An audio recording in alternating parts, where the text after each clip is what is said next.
माझं सोलापूर न्यूजमध्ये आपल्या सगळ्यांचं स्वागत। वागदरी येथील श्री परमेश्वर यात्रा चैत्र शुद्ध 1 गुढीपाडव्यापासून प्रारंभ होणार असून त्यानिमित्त विविध धार्मिक, सांस्कृतिक व सामाजिक कार्यक्रमाचे आयोजन करण्यात आले आहे। तर दिनांक 13 एप्रिल रोजी रथोत्सव व 14/4/2024 रोजी नामांकित पैलवानाचे जंगी कुस्त्या होणार आहेत। सालाबदाप्रमाणे यावर्षी देखील वागदरी श्री परमेश्वर यात्रा मोठ्या उत्साहात, वैभवपूर्ण व भक्तिमय वातावरणात संपन्न होणार आहे। दिनांक 9 एप्रिल गुढीपाडव्यानिमित्त विविध धार्मिक कार्यक्रमांनी यात्रा प्रारंभ होणार आहे। गेल्या वर्षी रथोत्सव चालू असताना रथाचे चाक निखळून अपघात झाला होता, त्यानंतर सर्व कार्यक्रम रद्द करण्यात आले होते। यावर्षी श्री परमेश्वर यात्रा पंच कमिटीने नवीन रथ बनवले आहे, त्यामुळे दिनांक 9 रोजी पहाटे 4 वाजता श्रींच्या मूर्तीस महाअभिषेक व सकाळी 6 वाजता कुंभकलश मिरवणूक, महारुद्राभिषेक करून नवीन रथाची जलाभिषेक संपन्न होणार आहे। त्यानंतर दुपारी 2 वाजता लहान रथ उंचाई व कळसारोहण कार्यक्रम संपन्न होणार आहे। सतत 5 दिवस लहान रथ उंचाई, रात्री 8 वाजता गावातील प्रमुख मार्गावरून वाद्यवृद्धासह मिरवणूक संपन्न होणार आहे। चौथ्या दिवशी लहान मुदलशी, 5व्या दिवशी रात्री 12 नंतर मोठा मुदलशी। या दिवशी गावातील आबाल, वृद्ध, स्त्री, पुरुष रात्री परमेश्वर मंदिरासमोर जमतात। मोठ्या भक्तिमय वातावरणात गुळ, साखर, पेढा, लाडू आदी गोड पदार्थ एकमेकांना वाटून यात्रेच्या शुभेच्छा देतात। दिनांक 13 एप्रिल 2024 रोजी मोठ्या रथावर दुपारी 2 वाजता कळसारोहण करतात।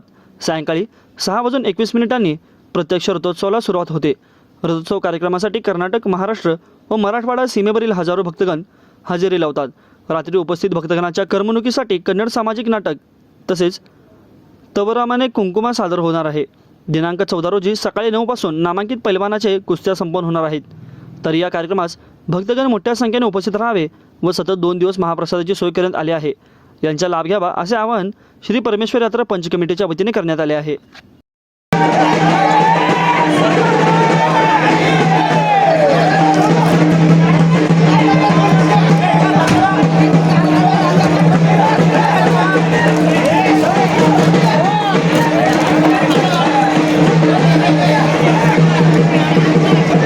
ನಿನ್ನ ಸೇವೆಯೊಳಗೆ ನಾವು ಯಾವಾಗಲೂ ಕೂಡ ಕಟಿಬದ್ಧರಾಗಿದ್ದೀವಿ। ಕೇವಲ ವಾಗ್ದರಿ ಗ್ರಾಮದ ಭಕ್ತರಲ್ಲ, ಕಮಿಟಿಯವರು ಅಷ್ಟೇ ಅಲ್ಲ, ಪ್ರತಿಯೊಬ್ಬ ಹೆಣ್ಣು ಗಂಡು ಪ್ರತಿಯೊಬ್ಬರು ಕೂಡ ನಿನ್ನ ಸೇವೆಯಲ್ಲಿ ನಾವು ಇರ್ತಕ್ಕಂಥವರಾಗಿದ್ದೀವಿ। ಆ ಕಾರಣದಿಂದ ಯಾವುದೋ ಒಂದು ಸಂದರ್ಭದಲ್ಲಿ ಹಳೆದು ರೂಪ ಹೊಸದಾಗಿ ತಾಳಲೇಬೇಕು, ಹೊಸ ರೂಪ ತಾಳಲೇಬೇಕು।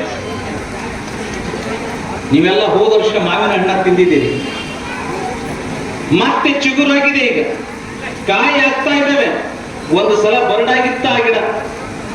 ಇವತ್ತು ಬೇವು ಬೆಲ್ಲ ಸ್ವೀಕರಿಸಿ ಕಹಿಯನ್ನ ಏನಪ್ಪ ನೆನಪಾರುವಂತ ಸಂದರ್ಭದಲ್ಲಿ ಬೇವಿನ ಮರನೂ ಕೂಡ ಒಂದು ಸಲ ಬರಡಾತು, ಮತ್ತೆ ಚಿಗುರಿತ್ತು। ಅದೇ ರೀತಿಯಿಂದ ಆ ಪರಮಾತ್ಮನ ಮನುಷ್ಯನೊಳಗ ಸಂಕಲ್ಪ ಇತ್ತು, ಹಳೆದಾಗಿರ್ತಕ್ಕಂಥ ರೂಪ ಹೊಸದಾಗಿ ಆಗಬೇಕಂತ ಹೇಳಿ ಅವನ ಮನುಷ್ಯನೊಳಗಿದ್ದಿರ್ತಕ್ಕಂಥದ್ದು ಇವತ್ತಿನ ದಿವಸ ನೀವೆಲ್ಲರೂ ಕೂಡ ಪ್ರತಿಯೊಬ್ಬರು ಕೂಡ ಸೇವೆ ಮಾಡಿದಿರಿ।